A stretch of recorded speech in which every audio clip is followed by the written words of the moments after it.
सखी जननी की सैया गवैया हवे। सखी जननी की सैया गवैया हवे। फुअर पतर गीति गावेले।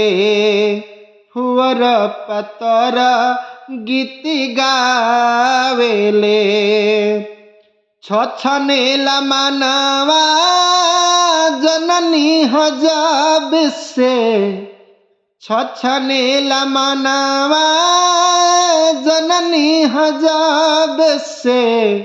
संगहि नचनिए सुतावेले। फुअर पतर गीति गावेले।